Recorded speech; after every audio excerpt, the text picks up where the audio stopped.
And I'm just going to change my view. Okay. And da, da, da, da, da. Okay. So the greeting for during Sukkot is Moadim L'Simcha. And let me just mute all. And hope everybody is enjoying Sukkot so far. And if you have a sukkah, that you've enjoyed being in it.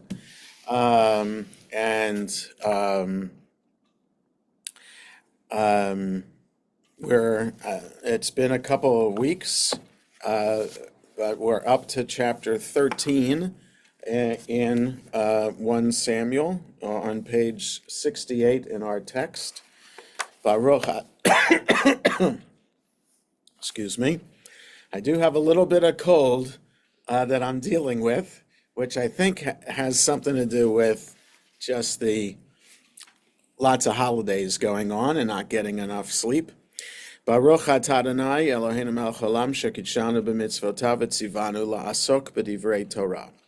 So, actually, before we begin, does anybody have any questions left over from last time, which was chapter 12, in which Samuel kind of completed the inauguration or initiation of Saul as king and kind of his exhortation to the people? Any questions that were left over?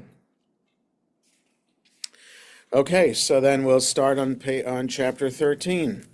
So let's read the first four verses. Ben Shana Shaul b'malcho, Ushte shanim malach al Yisrael. So, according to this translation and according to Alter, so literally what we have here is that it says Saul was 1 year old when he ruled, and it was 2 years into his ruling of Israel, or reigning over Israel. Now, the translation here has a blank. That, in other words, that we should translate this as Saul was, and then it's missing, such and such years old when he became king, and it was 2 years into his ruling over Israel. Okay, so that's how our translation has it, with just a blank there. And Alter, if you take a look at it on page 305 in Ancient Israel, has just an empty set of brackets. Saul was empty set of brackets years old when he became king, and then they have another bracket, 2 years he reigned over Israel. So we'll take a look at the commentary momentarily, but just to say that you could, it wouldn't make sense any other way. Like it was 1 year into his ruling, and then it was 2 years into ruling over Israel. That doesn't make sense. So there's a word missing, and why is it that our editor of the book of Samuel doesn't know how old Saul was when he became king? You would think that information would be readily available and would be passed down from one generation to the other by the time the book of Samuel was edited, whenever that was. Okay, so again, we'll look at the commentary in a moment to kind of explain this.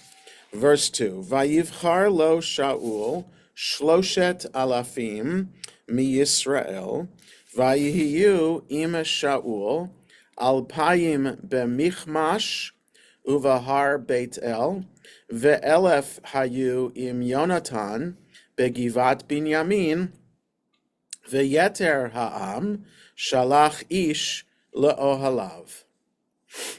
So Saul chose 3,000 men, assuming, from Israel, and they were with Saul, kind of like his private army, perhaps.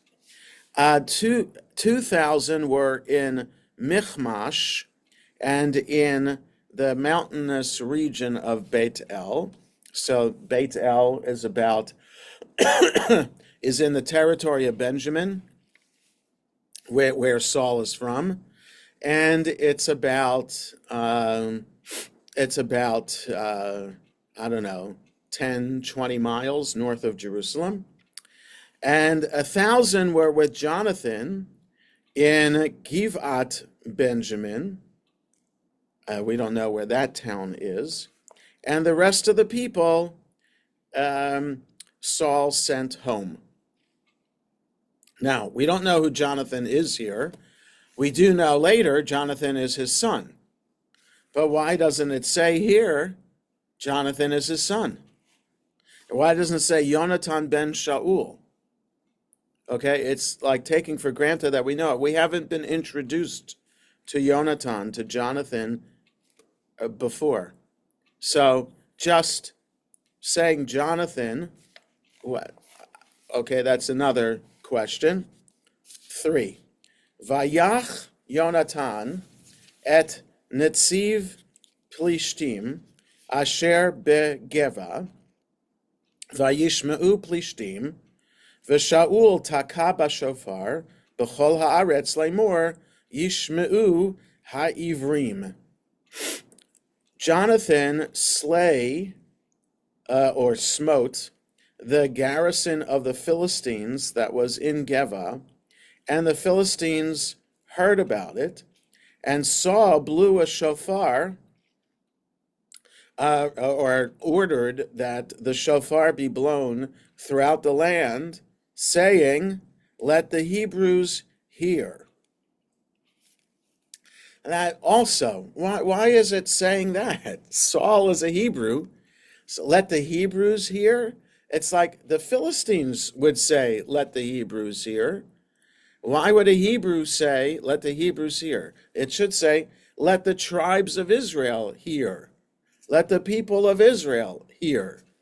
It's just weird, just unusual that it's stated in this way. And then verse 4, V'chol Yisrael sham'u lemor, hika Shaul et netziv plishtim, v'gam niv'ash Yisrael ba plishtim, v'yitz'aku ha'am acharei Shaul ha-Gilgal. So then all of Israel heard saying that Saul had slain the Philistine garrison, and that Israel was become odious, as the translation here says, among the Philistines. Now, Vayitza'aku seems like it should be translated as the people cried out after Saul in Gilgal, but it's translated here that they gathered behind Saul in Gilgal. And people rallied around. That's what Alter says. Yitza'aku means to gather around. So, Sadi Ayin Kuf usually means to cry out or to yell or to scream, but in a different form, when the root is used in a different form, then it means to rally around or to gather around. And we could tell that that's what the dot in the tzadi might represent, that how grammatically it's the word rallying as opposed to the word yelling or crying out. Okay, so we have a couple of questions. Yes, Dov, and then Dov. It would seem to me that letting the Hebrews hear and this whole thing, it's garnering support. It's showing, it's letting people know. Yes, I agree with you. I agree about what's being done, that Saul is trying to rally the troops to make sure, like, if his son Jonathan just killed a Philistine garrison, then the country is on high alert for attack. So I get that. What I don't get is the language. Why does it say, let the Hebrews hear? Because because in other places here and in Judges and in Joshua and in the Torah, the people of Israel are called Bnei Yisrael, or it could just be Yisrael. So if the king of Israel is going to be rallying Israel, it should say Yishmeu Yisrael, or Yishmeu Anshe Yisrael, or Yishmeu Shivtei Yisrael, the people of Israel or the tribes of Israel. So that's all I'm saying. I get why he's doing it. I just don't get the language. Gotcha. Bess. Okay. I forgot. Is Gilgal where the Torah is? The Ark is? I don't remember. Hmm. It's possible, better. but I think it's where Saul might have been anointed king, or where the people were gathered for him to be anointed by Samuel. So, I'm looking at chapter 12 quickly to see if it says where they're gathered, and and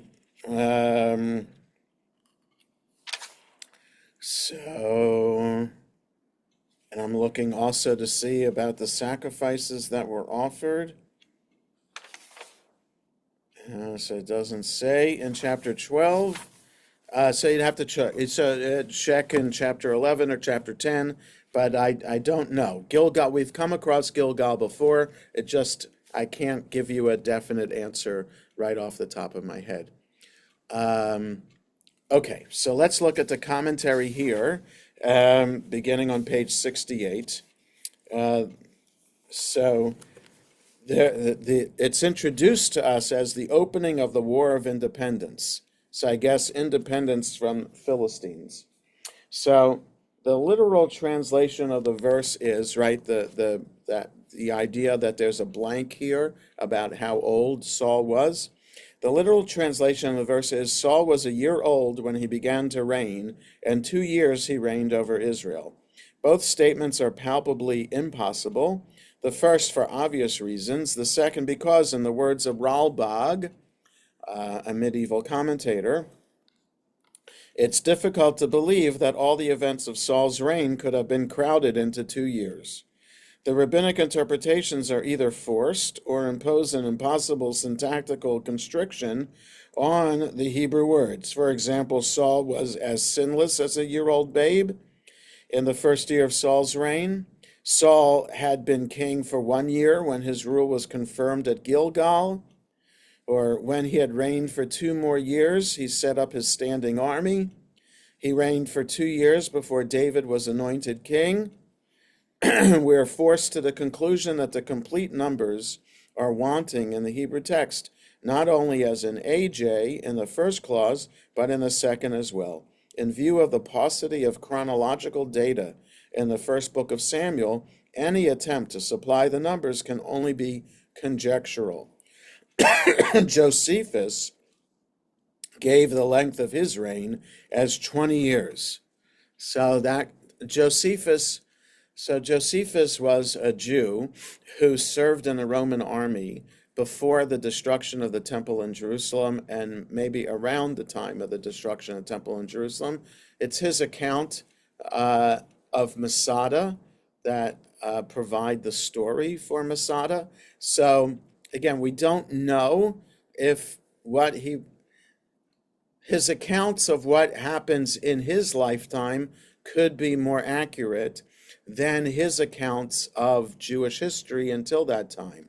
So how he explains Jewish history based on the Bible is interesting for Bible scholars.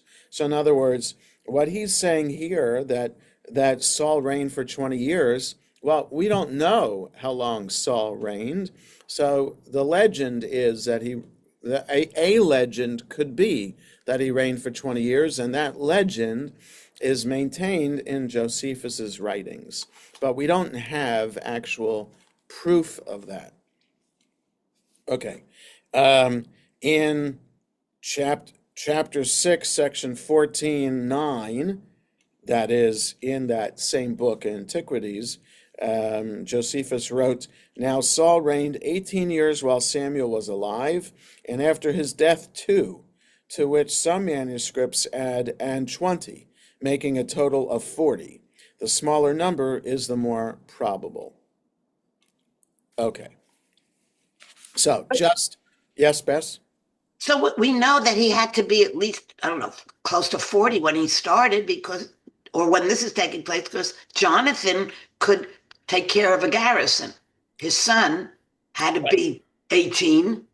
Well, it's unclear. We don't know how old people were when they got married in biblical times. We don't know anything about Saul's wife. We don't even know that Jonathan was born. We don't even know that Jonathan is his son. We only know that Jonathan is his son from later chapters. Here, where we're introduced to him, he's just called Jonathan. So could it be a different Jonathan that's being talked about here, who is defeating and slaying that Philistine garrison? I don't know. I'm just saying it just raises a lot of questions to which we don't have definitive answers. And it just raises the bigger question, who is the editor and why did the editor do such a sloppy job? Okay, so verse 2 in the commentary, "And Saul chose of the men who had accompanied him to Yavesh Gilad, and from there to Gilgal," so according to most commentators, "Saul retains 3,000 picked men as a standing army, which would form the nucleus for a general mobilization of fighting men." Okay, now on page 69, Michmas. Michmas, Geva, and Giv'ah, the three places which play so important a part in this campaign, require to be carefully cited in relation to each other if the narrative is to be followed clearly. Michmas, the modern Muchmas, stands high up on the northern side of the Wadi Suwainit, a deep ravine with precipitous sides, which runs from the highlands of Benjamin to Jericho. Okay, so that's if that particular town, Muchmas, can be related to the biblical Michmas. We don't know, but since it's located in the tribe of Benjamin, and Saul is a Benjaminite, it could make sense. It's a few miles southeast of Beit El, okay, which we're told is here, like some of the 3,000 are stationed at Bethel. Geva, now Jeba, stands on the south side of the wadi, opposite Michmas.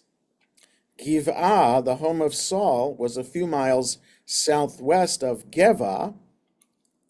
It has been suggested that in the narrative which follows Giv'ah and Geva, it has been suggested that in the narrative which follows, Giv'ah and Geva are not always carefully distinguished, and AJ has altered the Hebrew name in one place, in verse 16.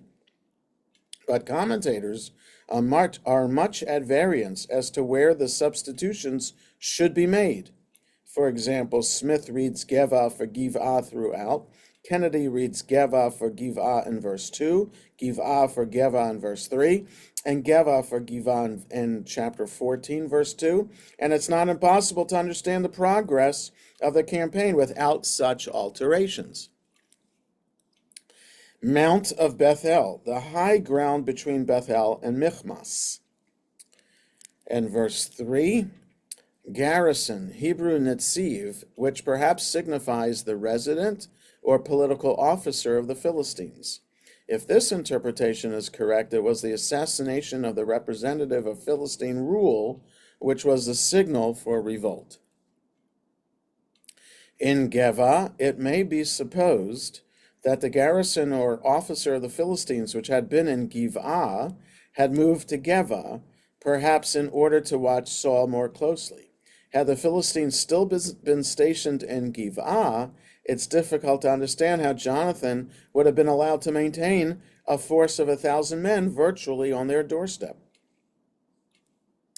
Blew the horn. Saul sent heralds throughout the cities of Israel to announce the news and to summon the people to join him in the war, which must inevitably follow. Hebrews. The use of the name here and in verse 7 is unusual. It may be used to place the nationality of Israel in contrast with the Philistines, or to describe them from the Philistine point of view as the subject race. Okay, so that's one idea as to why Hebrews is used here by Saul. Saul had smitten, and striking the first blow in the War of Independence, Jonathan must have acted under Saul's instructions. Made himself odious, the Hebrew word nivash corresponds exactly with the English idiom put himself in bad odor. To Gilgal, we may assume that a prompt movement of the Philistines upon Michmas made Saul withdraw to Gilgal, which, being a usual meeting place and one least liable to attack from the Philistines, was a convenient center for mobilization. Tony, you're breaking up. There's no voice. There's no audio. Can you hear me now? Can you hear me now? Yeah. All right, good. I thought it was just me. Oh. Thanks, Barry.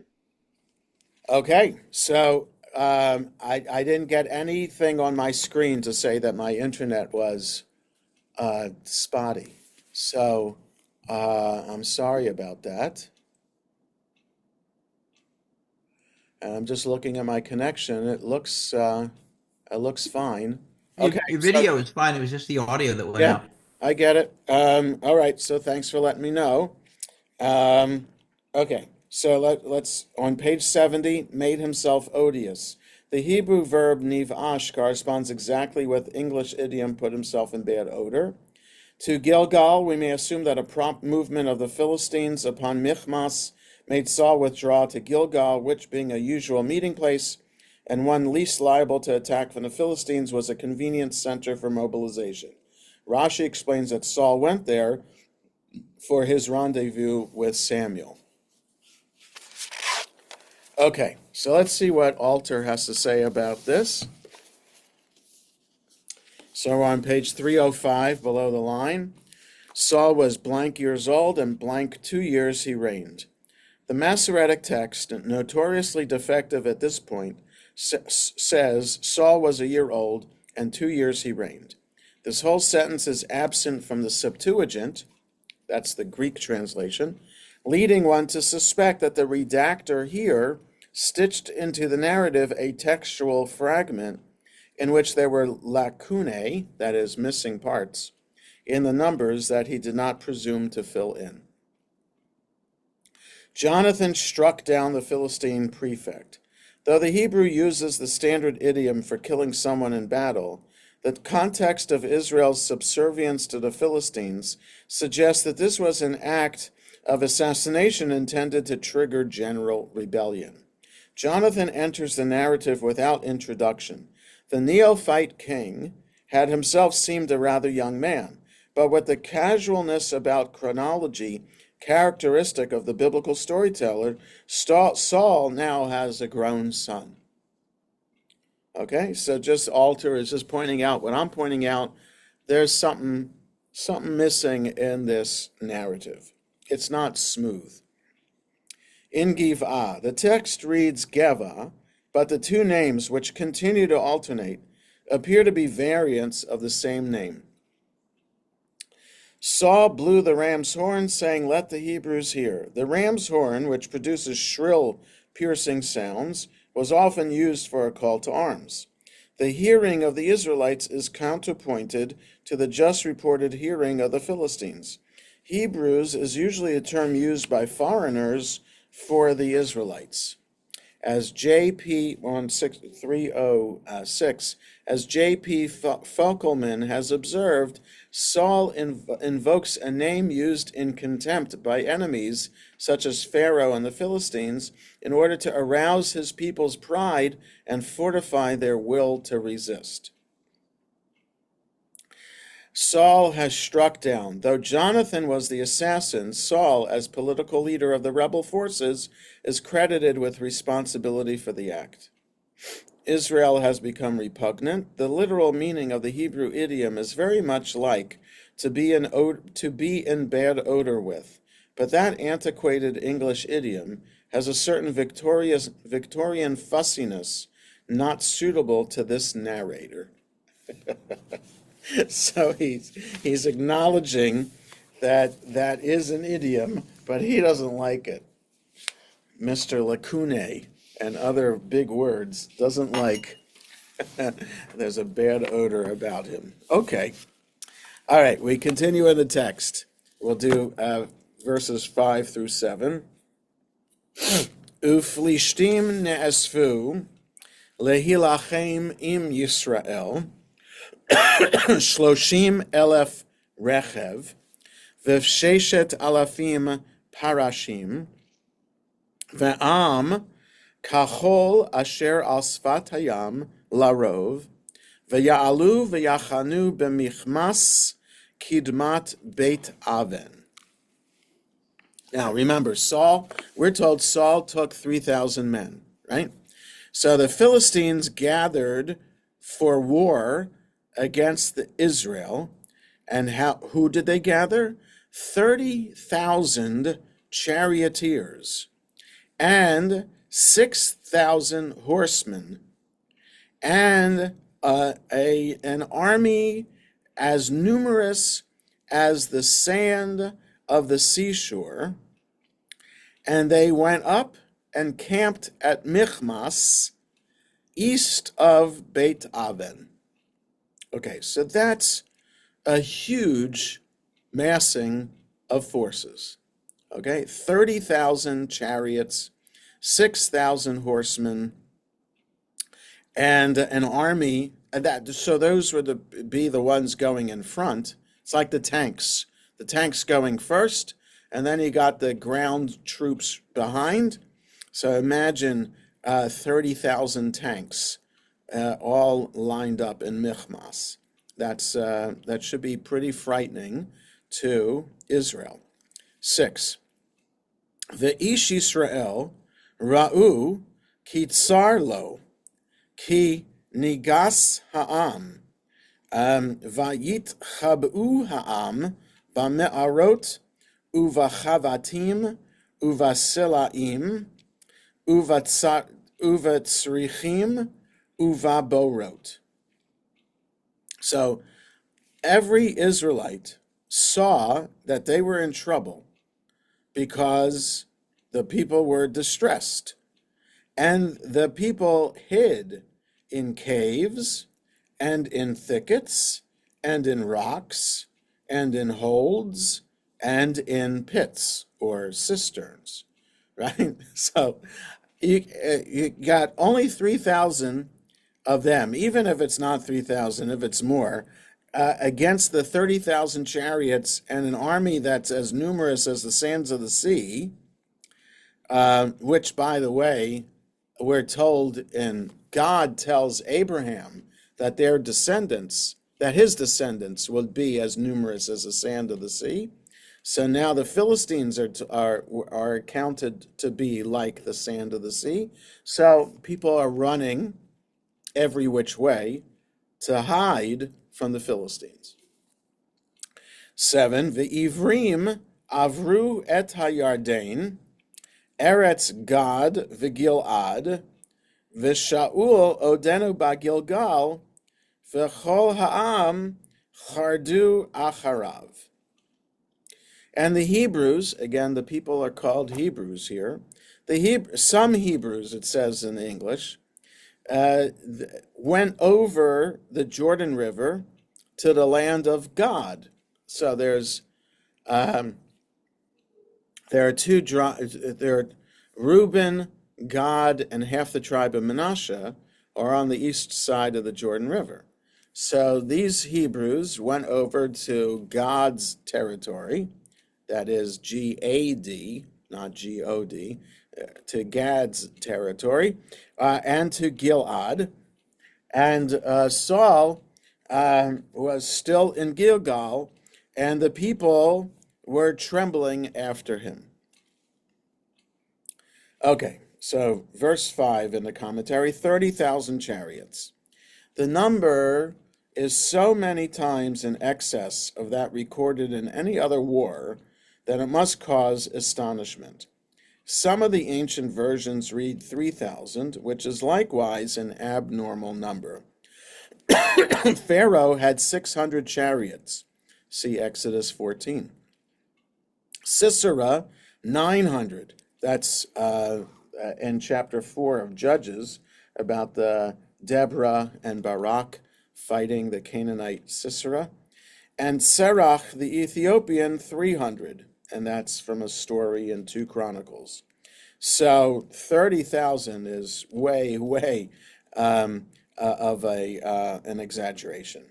Too great a number of chariots would be more than useless in the mountainous country, right? Chariots work on flat ground to go over. Now, tanks work on uneven ground, but chariots don't. Michmas, in this position, they commanded the chief approach from Gilgal to the heart of the country. Beit Aven, near Ai, between Michmas and Beit El. Were distressed, better, were hard pressed, that is, forced back by the Philistine advance. The land of Gad and Gilad, south and north of the river Yavok, a tributary of the Jordan. All the people who were with Saul, trembling, better, eagerly. I don't know. Trembling makes more sense to me. Even his army, who would be his loyal supporters, I think would be pretty afraid of this massive amount of troops. Okay, so Alter on page 306. 30,000 chariots. This inflated figure is reduced to 3,000 in the Septuagint. In dugouts, the Hebrew term tsariach appears only here and in Judges 9, though the context in Judges has led some interpreters to construe it as a tower. Extra biblical evidence from late antiquity argues for a chamber or sepulcher hewn out of rock. Okay, so in other words, the verse, the word in the verse tsadi reish chet appears here in only one other place, and it seems from context it's a place to hide. So now it could be a tower, you can hide in a tower, but all the other words are places that you're kind of being protected from something else. So that's why Alter translates it as a dugout. Okay, and 7 on page 306, and Hebrews had crossed. Here the narrator's use of Hebrews may have been encouraged by the attraction of a folk etymological pun. Ivrim, Hebrews, Avru, had crossed, right? So it's the same. The noun becomes the verb. Saul was still at Gilgal. This cultic site, according to a common identification near Jericho in the Jordan Valley. The Hebrews, perhaps the general population, not the army, who crossed the Jordan appear to be fleeing the Philistines to the relative safety of the territory of Gad and Gilad to the northeast. Okay, so we get the picture. A huge Philistine army, a small Israelite army, and some people had fled to across the Jordan River for safety. Okay, so verse 8 on page 71. So we'll do 8 through 14. Vayochel shivat yamim. lamoed asher Shmuel velo va Shmuel hagilgal vayafetz ha'am me alav.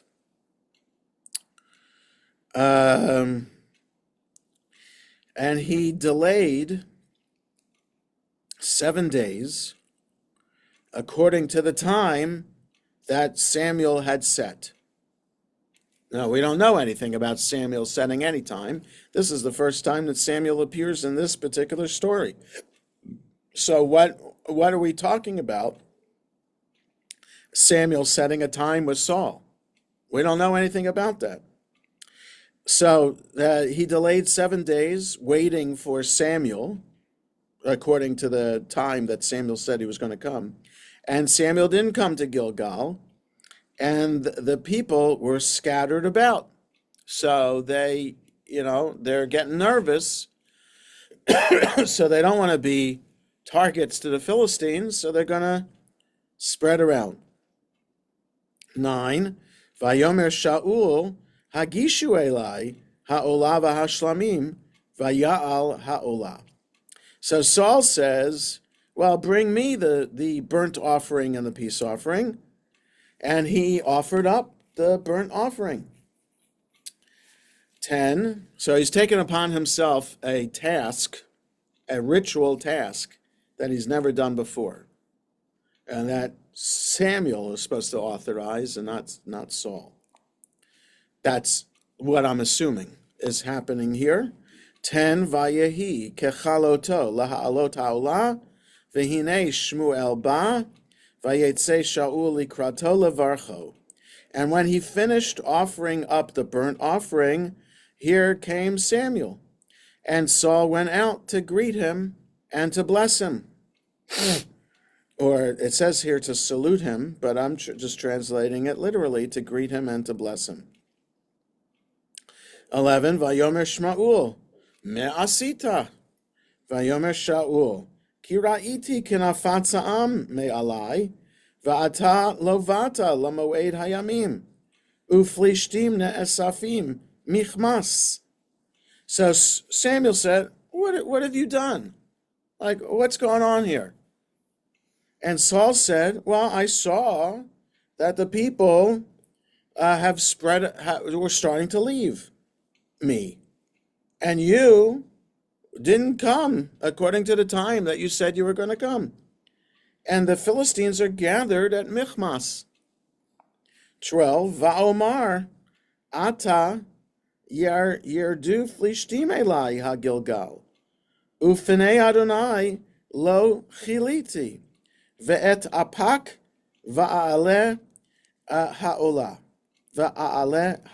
So I said to myself, now the Philistines are going to attack me in Gilgal, and I haven't entreated, or I haven't prayed to God. So I forced myself and offered up the burnt offering. So, in other words, he's telling to Samuel, hey, you weren't here. I had no other choice. I had to seek help from the impending Philistine attack. What else am I supposed to do? Saul is essentially saying, you didn't, I did what I thought was the right thing to do without your help. 13. Vayomer Shmuel el Shaul niskalta, lo shamarta et mitzvat Adonai Elohecha asher tzivach, ki ata hechin Adonai et mamlachtecha el Yisrael ad olam. So Samuel said to Saul, you've acted foolishly. You did not follow the command that God commanded you, that God, your God, commanded you, because now God would have established your kingdom on Israel forever. Ve'ata, like if he did the right thing, yes, Bess? What commandment did he disobey? I'm not offering a sacrifice. probably offering a sacrifice that he wasn't supposed to offer. Okay. But we don't know. It's not clear. Like the text doesn't say that Saul offered the sacrifice going against God's word. Not fighting the Philistines? Or well, he hasn't fought the Philistines yet. Well, I mean, but wasn't he commanded to, and he didn't? I mean, because of Well, the, he he was outnumbered. but he was preparing to. So But he fled, whereas all the other battles, well, he they didn't met flee. they met those odds because they had God on their side. Right, but he's not fleeing, and he's only assuring the people that God's on their side, I think, by offering up a sacrifice. There's nothing. He's not like saying to the people, "Oh no, what are we going to do? Samuel's not here. Let's fashion a golden calf and pray to that." Right? So, as really the only thing he's doing wrong is that he's a non-Kohen offering a sacrifice. But at this time in Israel's history, people were offering sacrifices on their own. Some people did it at the Mishkan. Some people did it in their backyards, wherever they were throughout the territory of Israel. So he's really not doing anything wrong. Samuel is only saying that he did something. God was going to establish you as an everlasting dynasty, but you ruined it. And so verse 14, Va'ata mamlachtecha lo takum, bikesh Adonai lo ish kilvavo. Vayetzavehu Adonai lenagid al amo ki lo shamarta et asher tzivacha Adonai. And now your dynasty will not be established. God has sought a man after God's own heart, and God has appointed him to be prince over his people, because you did not keep that which God commanded you. So again, we're left wondering, what did Saul do wrong? So let's look at the commentary here on page 71. The set time that Samuel had appointed. See chapter 10, verse 8. Okay, all the way back there. So again, how messed up this story is, that it goes back and forth.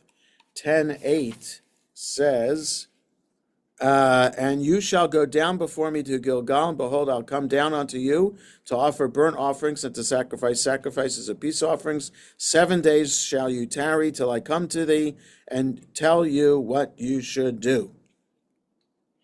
So I guess because Saul decided not to wait for Samuel, he thought he was tarrying, so that was like, how are we supposed to remember in chapter 13 that chapter 10 had the commandment? Because the story is so screwed up, right? It goes back and forth about the inauguration and installation and anointment of Saul as king. We don't know which part of the story came first. So we're supposed to remember that chapter 10, verse 8 was that time, that set appointed time. Okay, so the commentary goes on. The people were scattered when they saw Saul irresolute in the prosecution of war. And he offered the burnt offering to entreat God's favor before taking the field. War was initiated with religious ceremonies, as is indicated by the phrase to consecrate war, in the sense of to prepare war. 11, because I saw, etc. The situation was critical in the extreme. Saul's army was hourly melting away. Scarcely 10 miles distant was the Philistine host, ready to pour down and crush him. 12, I forced myself. My conscience told me that I should wait for you, but I suppressed its voice. Or, I steeled myself to take this difficult decision. 13, you have done foolishly. Saul's sin cannot have been that he usurped the priestly prerogatives in offering the sacrifice. David and Solomon offered sacrifices without censure, and it's clear that in this period, as the Talmud and Jewish commentators recognize, there was no prohibition of sacrifice by laymen at high places, which is what I said. There seems to be only one explanation. What did he do wrong? That his sin was that of impatience. He should have waited longer. The sin seems excusable and scarcely deserving of so heavy a punishment. Yet, though it is impossible for a modern reader not to sympathize with Saul in his extremity, many times in the previous history of Israel, man's extremity had been God's opportunity. Like, it's the reason for Moses not being allowed to enter the land of Israel. It's something as simple as hitting the rock instead of speaking to it. Okay, the commandment of the Lord as God's prophet, Samuel's instructions were to be considered as in God's name, even if not explicitly delivered as such. And 14, the Lord has sought him. Samuel speaks prophetically, but does not yet know who the king will be. Okay, so let's look at altar on 8 through 14. So we're on page 307. The fixed time Samuel had set. The words "had set," one word in the Hebrew, are lacking in the Masoretic text, but are supplied by two of the ancient versions. The fact that the Hebrew word in question, Sam, has the same consonants as the first two consonants of Samuel's name may have led to the scribal error. The entire story of Samuel's fixing a period of 7 days for Saul to await him at Gilgal before the offering of sacrifices goes back to chapter 10, verse 8. The fulfillment of that initial instruction to the new king has been interrupted by the election of Saul by lottery, his campaign against the Ammonites, and the renewal of the kingship at Gilgal. One must assume either that the order to await Samuel at Gilgal was for an eventual meeting at an unspecified future time, or that one literary strand of the Saul story has been interrupted by the splicing in of other strands. The troops began to slip away from him. Battle could not be engaged without first entreating the favorable disposition of the deity through sacrifice.